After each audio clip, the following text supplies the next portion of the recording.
Descentralizando a escuta. Um podcast sobre musicoterapia.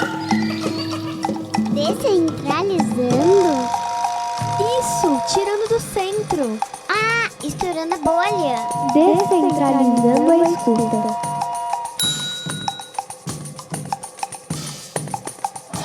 Saudações sonoras para vocês que nos escutam. Eu sou André Pereira, da Oficina do Dedeco, um dos apresentadores do podcast Descentralizando a Escuta, uma iniciativa da Comissão de Intercâmbio da APMESP, a Associação de Profissionais e Estudantes de Musicoterapia do Estado de São Paulo.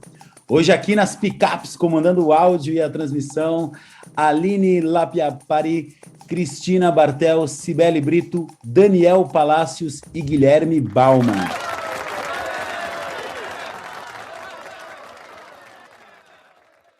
O nosso tema de hoje é representação de classe. E para esse rápido debate, eu convido aqui, ela, Elizabeth Connolly, musicoterapeuta, especialista em neurociências, trabalha com saúde comunitária, reabilitação, é pesquisadora e também violinista. Muito bem-vinda, Liz, tudo bem? Oi, boa noite, obrigada, é um prazer estar aqui com vocês. É a minha primeira vez num podcast, então desculpa qualquer gafe, mas vai ser um prazer trocar essa ideia com vocês hoje. Imagina, eu que agradeço aqui. Também é a minha primeira vez regendo o podcast, então é estreia aqui, global, bem-vinda. Bom, vou convidar ele aqui também agora, vou chamar aqui o Abraham Lincoln, músico, pianista, regente, uma larguíssima experiência pelos palcos, é de uma honra receber ele aqui, e sim, futuro musicoterapeuta aí em reta final, no último ano para se formar. Bem-vindo, Lincoln. Oi, André, oi todo mundo aí, poxa, um maior prazer estar aqui junto com vocês. Também é meu primeiro podcast, eu acho que estamos todos estreando hoje, né? Vai ser uma alegria, assim. Estou muito alegre, muito contente, muito honrado por vocês terem me convidado, assim. Sinto muito honrado mesmo. Espero que esteja à altura das entrevistas. Com toda certeza, com toda certeza. Para iniciar os trabalhos de hoje, vou com uma citação, uma frase de Jamila Ribeiro, né, filósofa, feminista negra, escritora, e esse texto aqui é uma parte de um livro, né?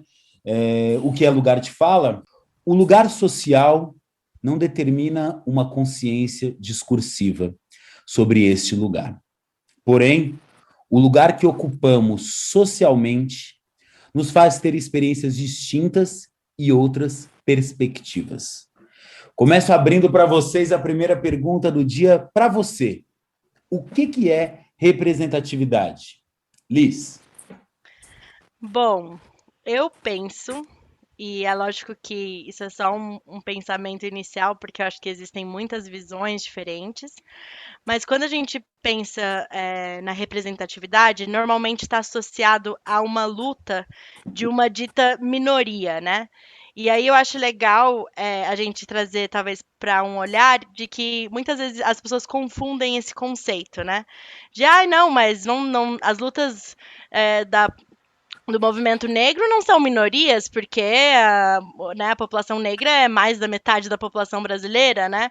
Ou então, as lutas LGBTQs não são minorias, porque a gente tem uma população enorme LGBTQ, mas, de fato, eu acho que são minorias, sim, em representação, né? Então, não são minorias em quantidade, né? Não são pautas que necessariamente estão associadas a um grupo pequeno de pessoas, mas sim de pautas que não estão sendo bem representadas nos espaços de poder, né, nos espaços públicos. Então, a gente não está vendo o suficiente pessoas negras nos espaços decisórios da política. Nós não vemos mulheres, de fato, tomando decisões dentro das organizações. A gente não vê a população LGBTQ mais vulnerabilizada, de fato, tendo acesso a boa qualidade de educação, a oportunidades profissionais. Então, eu acho que tem mais a ver com uma questão de que, de fato, essas lutas elas são muito importantes, não porque é uma questão de uma pequena quantidade, de uma minoria pequena em demografia, né? Em quantidade, em números, mas sim porque essas pessoas não estão sendo representadas nos espaços de poder, nos espaços decisórios. Então, elas estão sim subrepresentadas, né? É, acho que a representatividade tem a ver com a luta para que essas pautas, que são pautas humanas, né, tenham mais espaço de fato nos espaços decisórios de poder. E aí eu acho que a gente não precisa ficar tão longe pensando só, tipo, na Câmara dos Deputados, né, ou só nos espaços mais longes, assim, do poder, mas eu acho que a gente pode começar a pensar dentro dos espaços menores dos nossos núcleos, né? Então, dentro da faculdade, quantos professores negros, quantos professores LGBTQs, quantas mulheres em posições de liderança, e aí, dentro da organização da clínica, do hospital, dos espaços onde a gente atua também como terapeutas, começar a fazer essa análise. De fato, tá estranho, né? Eu começo a me sentir estranha quando eu tô numa sala e eu começo a perceber que só se falam homens brancos, né? Só se falam homens brancos velhos, cis. Eu começo a achar que aquele lugar não é pra mim. Né? Tem algo esquisito aí e eu não me sinto confortável.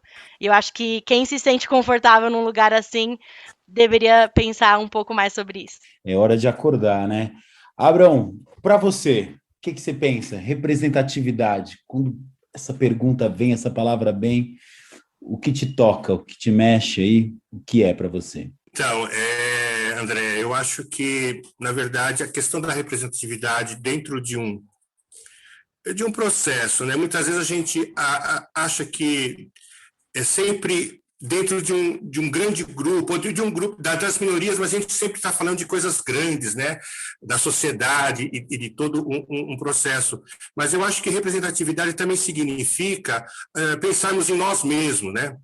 Nas nossas ideias, o que você, ou eu, ou as pessoas pensam sobre alguma situação e como você se representa sobre isso.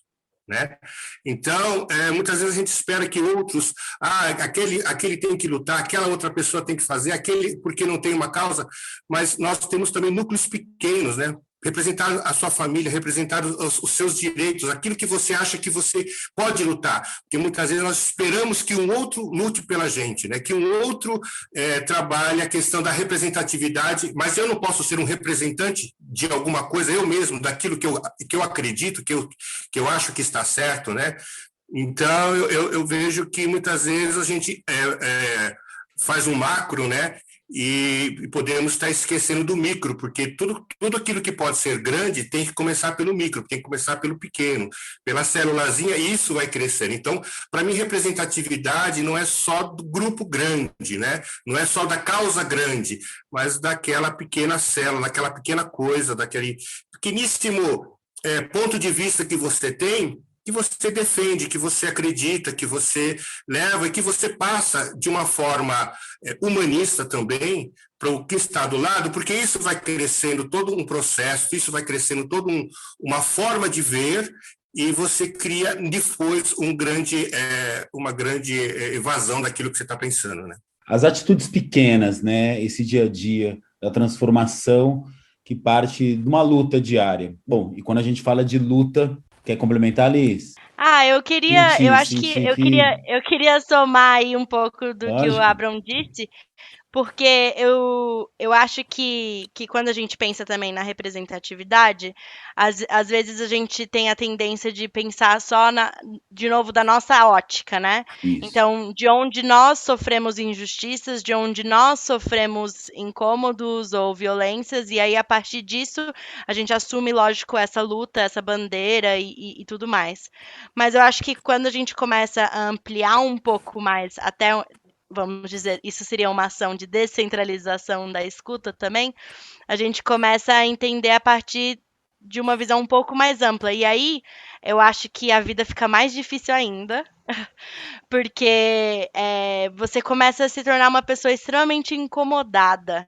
E, de certa forma, você se torna uma pessoa chata mesmo, e chata no sentido do que a sociedade, do que a grande maioria pensa, né? Porque em algum momento não basta mais você simplesmente não ser racista.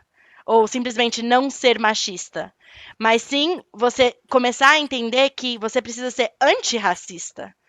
Que as suas ações elas precisam ser muito mais afirmativas do que simplesmente não fazer uma piada racista, né? Que Sim. quando você está num espaço coletivo e você enxerga uma atitude que é feita às vezes por outra pessoa, se você fica naquela situação da passividade, você de fato não está exercendo um papel de luta contra essa falta de representatividade, né? É a mesma coisa quando você está numa sala e uma mulher está tentando falar e a gente vê vários homens interrompendo a fala dela a todo momento, e aí você não faz nada. Você é um homem, você não é machista, né, você tem várias amigas mulheres, você sabe de vários assuntos sobre o mundo das mulheres, mas naquele momento você não interrompeu aquela fala daquele outro homem que estava lá, interrompendo naquele momento a contribuição de uma outra mulher. Então, acho que, de fato, quando você começa a ampliar isso, vai muito além do que simplesmente as violências que te atingem individualmente. E amplia para você começar a pensar um pouco mais no coletivo. E acho que descentralizar a escuta talvez seja um pouco disso também. E o espaço desse podcast é causar esse incômodo, tá? Quando você fala assim, é para a gente descentralizar, é causar esse incômodo, que é para as pessoas conseguirem perceber que o espaço é de todos e a gente tem que, sim, se sentir incomodado pela dor do outro. E aí tem duas coisas muito interessantes aqui. Pensando em nós mesmos, quando o Abram traz esse lugar, a Liz trouxe uma questão importante para a gente pensar o papel de luta.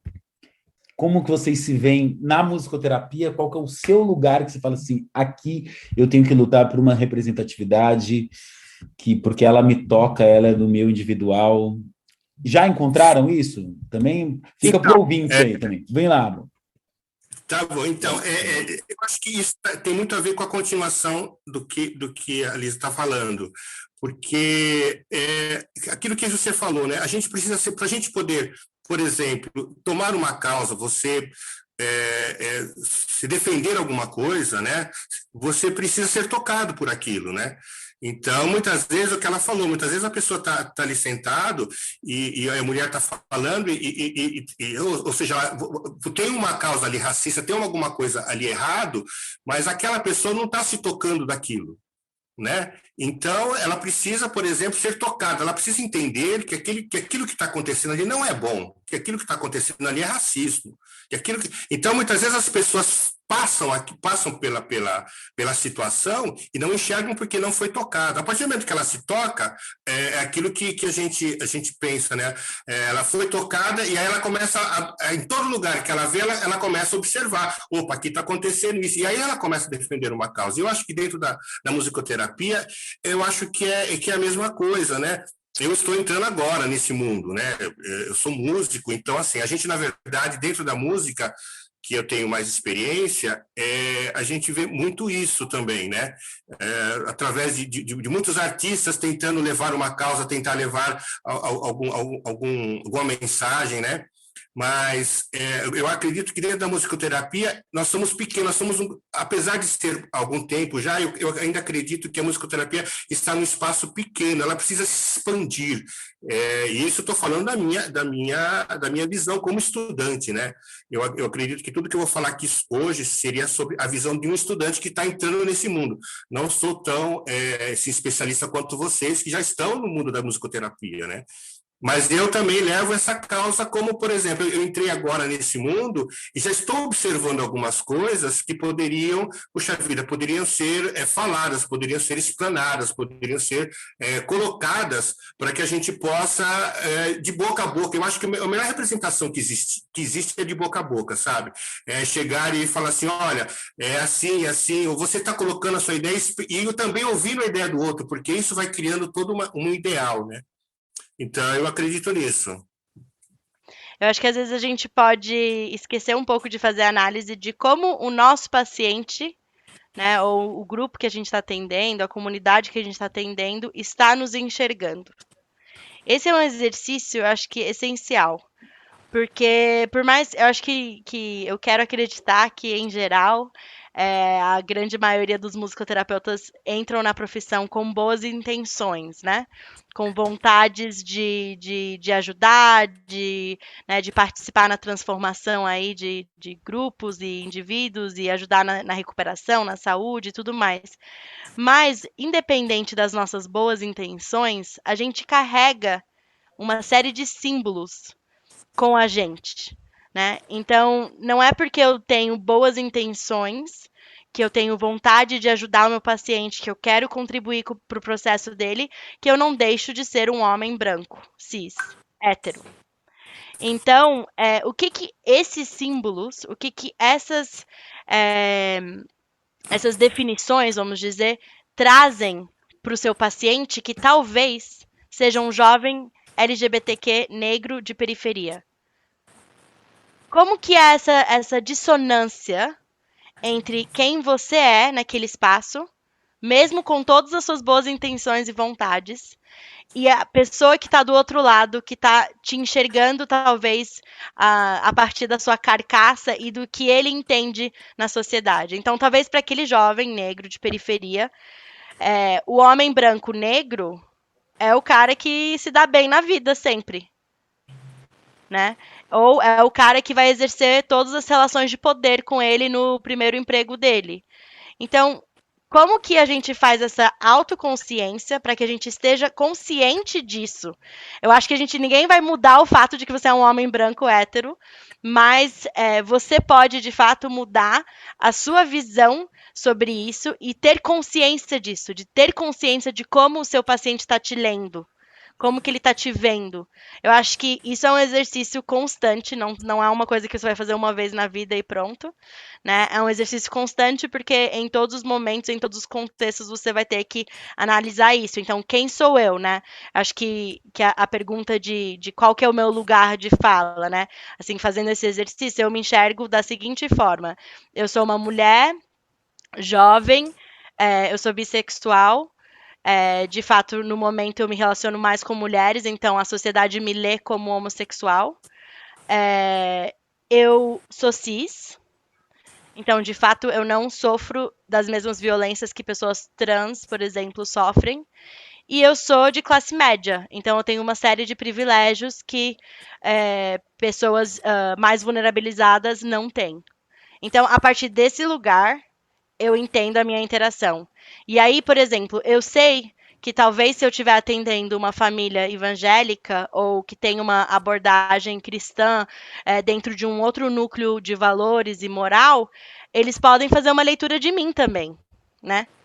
Como uma mulher não heterossexual que de fato vai atender, de repente, o filho deles, ou como que é essa leitura, né?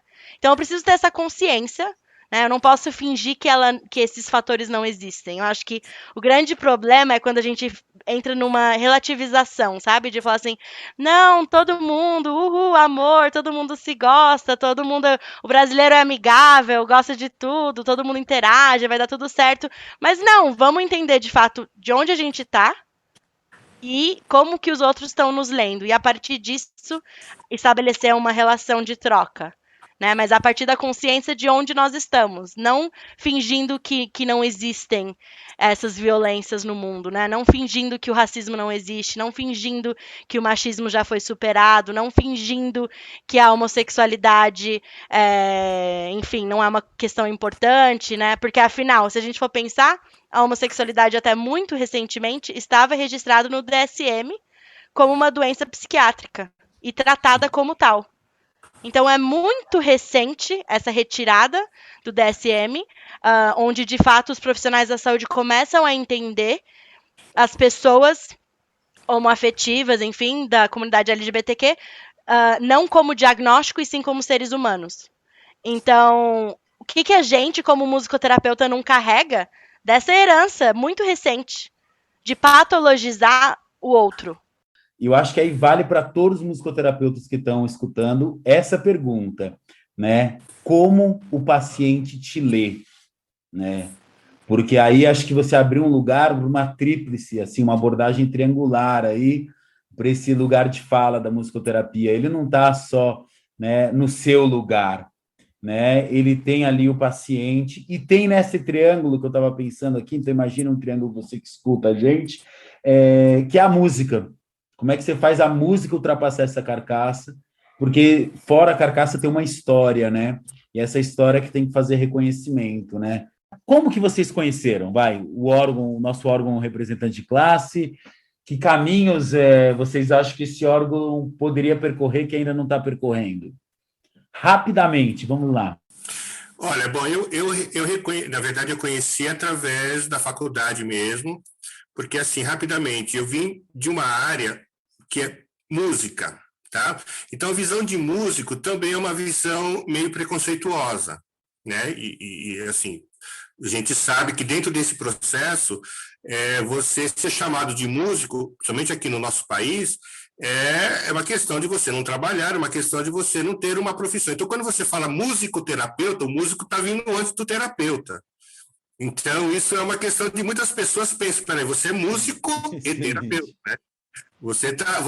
A primeira coisa que vem na cabeça de muitas pessoas que eu tive contato, eles estão pensando você como músico e não como um terapeuta, né?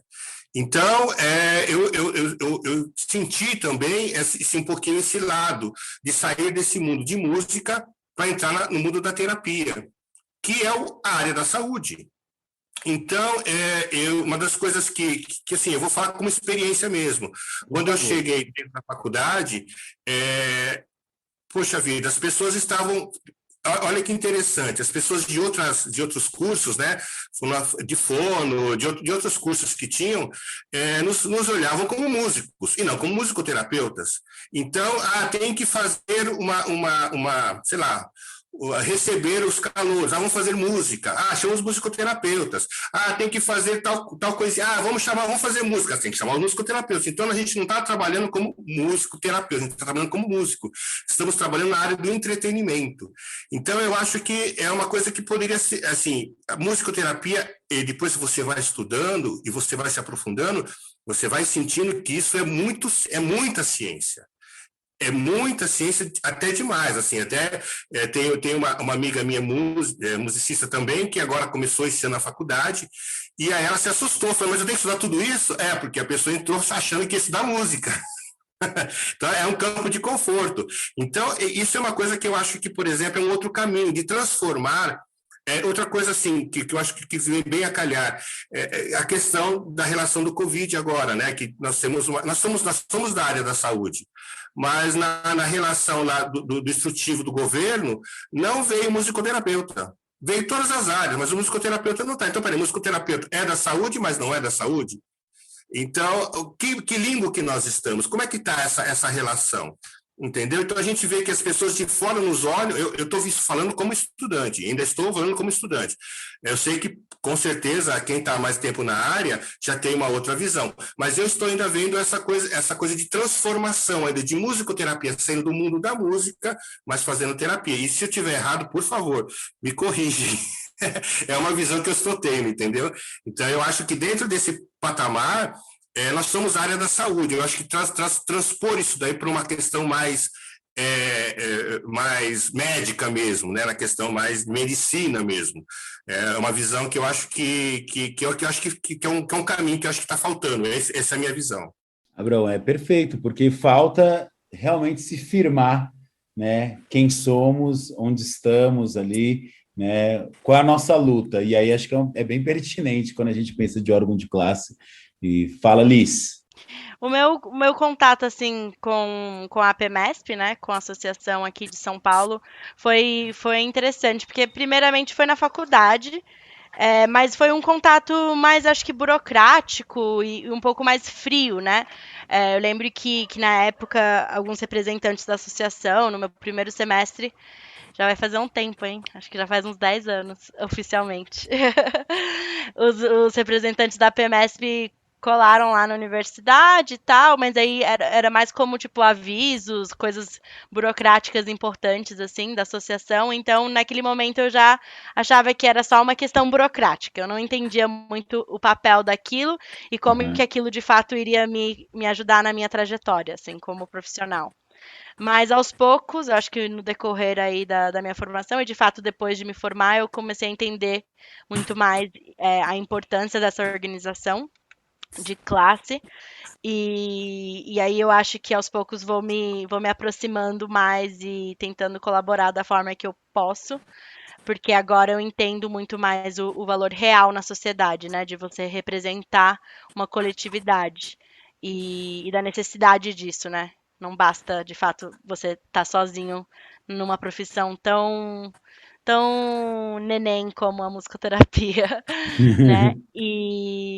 E aí, de fato, eu acho que agora pensando um pouco mais macro, já na UBAN, que daí já é o nível Brasil, eu confesso que ainda me sinto um pouco distante, como eu me sentia antes com a musicoterapia, com a PMESP.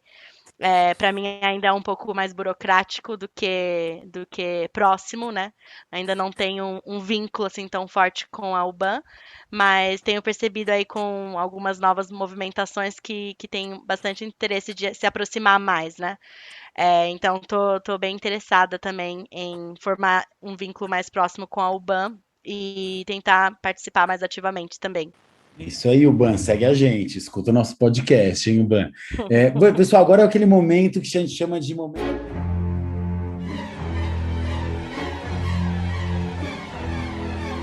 Acorde de tensão. Você se sente representado pelo seu órgão de classe? Sim ou não? Sim. Não. Então, ótimo. Não. Dá. Você se sente representado pela World Federation de Music Não. Therapy? Não. Não. Lincoln? Não. É muito Não. difícil, né? Fica um recado aí, alright? Como o seu órgão de classe poderia se fazer mais presente?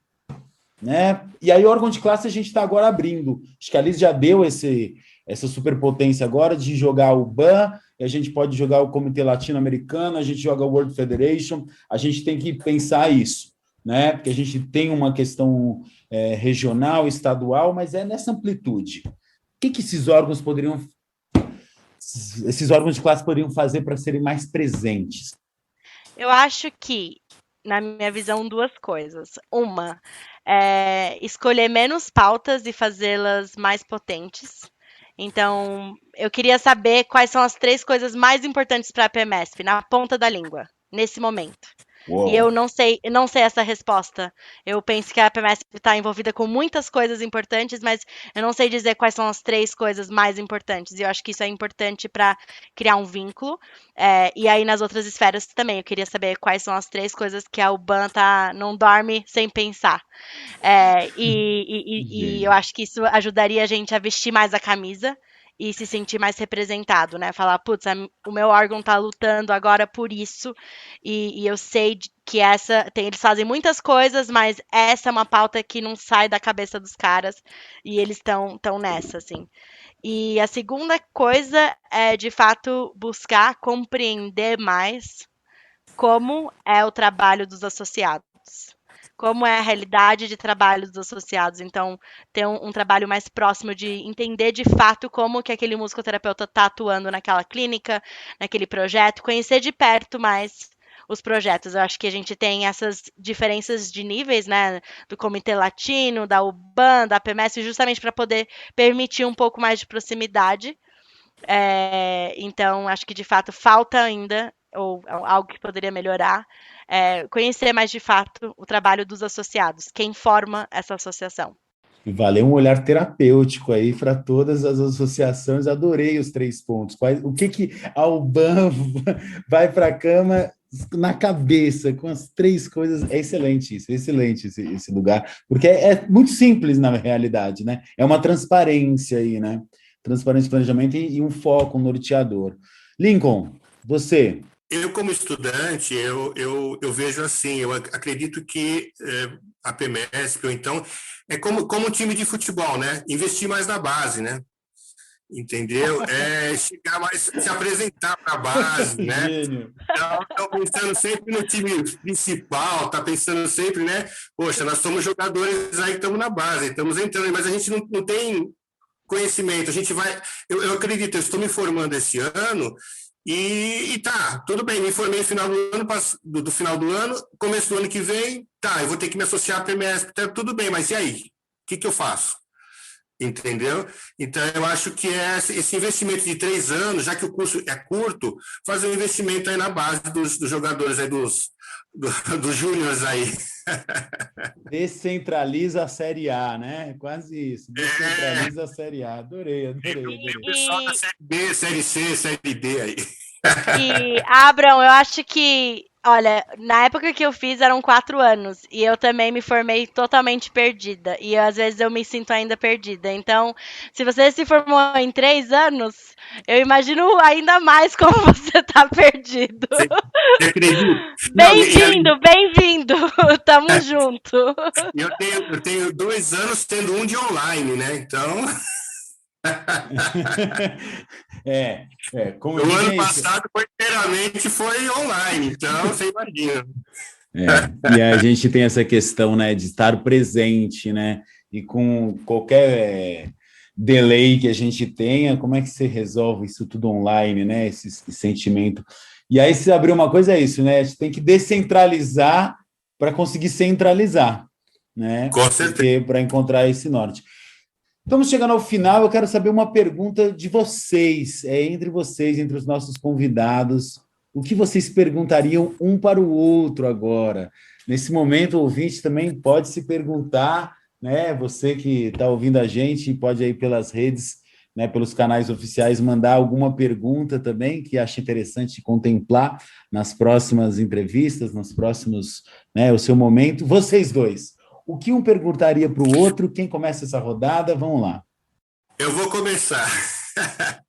Eu perguntaria para a Lisa o seguinte, eu estou me formando esse ano, e o que eu faço? Qual o próximo passo? Me ajuda, socorro! Olha, eu acho que algo que me ajudou, e de fato que até hoje eu acho que é o caminho, é formar parcerias. Eu acho que a gente não consegue fazer nada sozinho. E eu acho que essa lógica de se formar, abrir um consultório, trabalhar sozinho já de cara, às vezes é um pouco assustador e talvez nem seja o melhor caminho, sabe? Estabelecer parcerias, eu acho que a criação de coletivos que possam se ajudar, que possam dialogar juntos, que possam criar projetos coletivos, né? Estruturar iniciativas coletivas no começo eu acho essencial, porque você ainda está engatinhando e, de fato, esse apoio de mais gente engatinhando junto com você te fortalece muito e te dá uma visão mais ampla.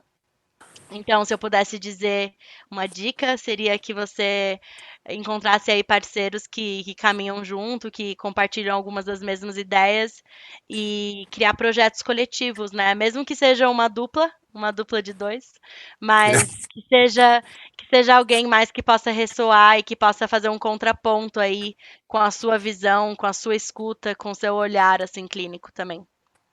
Ah, legal. Isso daí pode ser estendido à PMSP também, eles fazerem aí um grupo de parcerias para os que estão iniciando. Eu acho que já foi instituído. A partir do momento que você falou, está instituído. Já está instituído. É a voz. Que legal. Tinha que fazer um trabalho, como que chama? O Tinder do musicoterapeuta. Aê! Pronto. Para os musicoterapeutas que querem formar parceria se encontrarem, né? Dá match. Para ver se dá match. Apoiado pela PMSP ainda. Mas desculpa, o que a gente fala do descentralizar é justamente isso, né? A gente tem que fazer com que esses encontros aconteçam, né? Um canal de comunicação é para isso, né? Liz, o que você perguntaria para o nosso presidente aqui? Eu perguntaria uma coisa que muito me interessa, que é o seguinte: antes de você entrar no curso, você provavelmente tinha uma série de ideias sobre o curso. Agora que você está próximo de se formar, o que mais mudou? Então, na verdade, eu nesse sentido, eu não vi nada que me destoasse, assim, sabe? O que veio para mim foi uma afirmação daquilo que eu já imaginava, né? Porque eu sempre fui músico, né? Então eu sempre preguei uma coisa, que música era ciência e não era só arte, né? Então, quando eu entrei para a musicoterapia, eu, assim, todo o meu histórico de pensamento se firmou dentro da musicoterapia. Tanto que eu, por exemplo, um dos meus objetivos é pesquisa. Né? Eu acredito muito na pesquisa da musicoterapia como ciência de pesquisa mesmo, sabe? Eu entendo como tratamento, entendo como auxílio, mas eu também vejo isso como isso me fortaleceu muito. Entender que eu falei assim, puxa vida, eu posso ser pesquisador, música e saúde, música e sei lá, oncologia, música e, sabe? Então, eu acredito muito na pesquisa como música em ciência. Então, foi uma coisa que me fortaleceu muito, né? A gente, muitas vezes, dentro da música, nós fazemos muita coisa inconsciente, sabe, Lisa? Muita coisa assim. A gente tem essa consciência, mas quando você passa para a ciência aquilo, você fala assim, puxa vida, agora eu estou firmado, agora realmente, então a musicoterapia veio para falar assim para você, tá vendo o que você fez, que você fazia? É isso daí, agora você tem ciência para fazer o que você queria fazer. A conversa tá muito boa, o papo tá muito bom, e a gente chega aqui a nosso... 2, 3, 4. Momento Guilherme Bauman. Sempre os nossos ouvintes, provocadores de silêncio aí, e aí vocês podem responder tranquilamente, você que escuta em casa vai sempre poder responder e vai enviando para a gente. Você descentraliza a sua escuta? Cara, é bem difícil. Eu acho que é um exercício constante.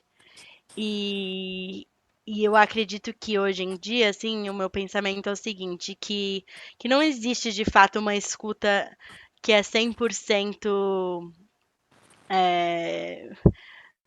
neutra, né? Eu acho que toda escuta, de certa forma, tem um viés, né? É enviesado de alguma forma. E eu acho que a minha escuta é enviesada, né? Pela minha história, pela minha visão do mundo, pelos meus julgamentos, pelos meus valores, né? E eu acho que talvez esse exercício, né? Esse verbo, né? Que é uma ação constante da descentralização, eu acho que é de fato entender, né? Tentar buscar essa compreensão de que uma sonoridade não vai ressoar da mesma forma que ressoa comigo no outro, né? E não é porque eu escuto de uma forma, eu sinto de uma forma, eu penso de uma forma a partir daquela produção musical sonora, enfim, que você quiser chamar, né? Que o outro também faz essa mesma leitura, né? Ou que faz essa mesma escuta. Então, acho que essa estética que para mim é prazerosa, na verdade, para outra pessoa pode ser extremamente violento ou extremamente distante, né? Ou frio, assim. E aí eu acho que dentro que a gente tem que tomar muito cuidado com a forma que a gente cria, às vezes até mesmo inconscientemente, essa hierarquia de valor no âmbito mais sonoro, musical das nossas escutas, né? E o que eu acho, assim, que eu quero que norteia a minha vida pessoal, os meus gostos, não pode, de fato, ser o guia, né? Ou que norteia, de fato, a minha prática coletiva, né? A minha forma de estar no mundo com o outro, assim. Eu acho que descentralizar a escuta é entender que a sua escuta não está num nível mais superior dentro dessa hierarquia, e que de fato o outro vai ter um olhar diferente a partir daquilo. E eu aí acho que deixa um gancho legal para a gente falar também de preconceito musical, né, e outras questões aí que nascem de um olhar bem centralizado, né, culturalmente e esteticamente. Então, acho que é isso. Descentralizar é um exercício constante. Não acho que eu cheguei lá. Abraão. Então, eu vou trazer daquilo que eu conheço, que é música, né? Então, eu acho que isso amplia para a sociedade. Em 2016, eu saí daqui do Brasil e apesar de ser um músico com bastante tempo de carreira, eu me deparei com uma coisa muito, em 2016 foi uma coisa muito especial para mim, que eu acho que vem muito dizer o que a Liz está falando, da descentralização da escuta, quando eu fui para a Índia, né, e fiquei lá um mês, né, e a gente acha que muitas vezes o Ocidente, porque estamos aqui nesse Ocidente, a gente tem toda uma sonoridade. E quando eu falo sonoridade, não estou falando só de música, estou falando de sociedade, estou falando de vivência, estou falando de família. Existe uma outra sonoridade que isso que eu acho que a musicoterapia vem trazer para a gente, né? Porque muitas vezes a gente sempre relaciona-se com o som musical, mas existem sons da vida, né? Sons de tudo que está em nossa volta. E isso também são sons, né? E quando eu estive na Índia, fiquei um mês estudando e trabalhando lá também, outros sons, outra forma de ver, outra forma de viver, outra forma de olhar o outro, né? Então, com certeza, como ela falou, a gente vive aprendendo, e cada fase da vida da gente, cada ano que se passa, a sua escuta, sem você querer ou não, querendo ou não, você vai mudar a sua escuta, né? Então, a gente vê, né, por exemplo, as pessoas que estão numa certa idade hoje, elas muitas vezes se prendem àquela escuta lá do passado, né? Então, você vê que a pessoa é vivenciado daquilo, e toda a sua vida, né, está vivenciado dentro da sua própria escuta, né? Então, eu acredito que, assim, que a escuta, né, ela é maior do que simplesmente só sons, né? A escuta das pessoas que estão à sua volta, a escuta que está dos animais que estão à sua volta, a escuta da cadeira que passa, são escuta. A gente não pode perder um minuto dessa escuta, né? Então, isso é descentralização de escuta, você a ser aberto a tudo que está à sua volta. Sem perder um minuto daquilo que você fala. A gente fala, eu sempre falo assim, que a gente não pode dizer não, né? O músico não pode dizer não para o som, tá? Mas está desafinado. Mas isso não, o músico não. O músico, ele aceita todos os sons, porque isso vai ser futuramente uma forma dele transpor. Eu tenho algumas pessoas que muitas vezes, tecnicamente, né, falando de música, no começo do estudo, eles trabalham muito a questão do padrão do som. E aí eles criam sonoridades dentro do seu instrumento que eles recusam. Quando chega depois de anos, ele quer fazer aquela sonoridade e já não consegue mais. Mas eu fazia isso no começo, mas porque você recusou. Então, a recusa não se pode ter nos nossos ouvidos e nem no nosso sentimento, né? Exatamente isso, eu acho que vai mudar toda a questão de racismo, porque você vai escutar o outro, você vai ver o outro, você vai sentir o outro. E a partir do momento que você faz essa empatia, que você se conecta sonoramente com o outro, você está se descentralizando a sua escuta. Uau, vocês dois transformaram essa pergunta numa pergunta muito mais importante do que a gente podia imaginar. Bom, a gente encerra agora, isso mesmo, caro ouvinte. Sigam a gente nas plataformas, nas redes aí. A nossa ideia é descentralizar a escuta, certo? Que a gente consiga ter escutas aí múltiplas, né? E a gente tem um ouvido aberto aí para a gente poder escutar o que ainda nem foi dito e o que será dito ou o que está sendo dito e não está sendo escutado por você, por mim, por todos. Um grande abraço. Muito obrigado, Liz. Muito obrigado, Abrão. Alguma colocação final? Quer dar um recado para alguém? É o momento. O microfone está aberto, pessoal. Eu só queria dizer que, de fato, estou ansiosa para ouvir os próximos episódios desse podcast, para que eu possa escutar e ampliar a minha escuta aí com mais vozes e visões dentro da musicoterapia. Tá, não vou mandar beijo para papai e mamãe, que eu acho que não é o caso, né? Mas quero agradecer muito vocês, assim, pela oportunidade, pela gratidão, por estar ouvindo alguém que está iniciando nessa carreira, que eu acho que é muito importante isso, né? Essa audição de alguém que está começando. Eu sou o neném aí da turma, entendeu? Mas eu agradeço por ter tido esse tempo, esse tempo de escuta para ver o nosso lado também. Agradeço a Elisa, foi um prazerzaço conhecer você, quero Todos vocês eu quero conhecer pessoalmente, tá? E quem sabe futuramente a gente pode até trabalhar junto, quem sabe, né? Olha a dica aí. As parcerias. Parcerias. Ansiosa por encontros musicais ao vivo. Merecemos. Muito obrigado, pessoal. Um grande abraço. Tchau, boa noite. Beijos. Misturando a bolha. Tchau, tchau. Descentralizando a escuta.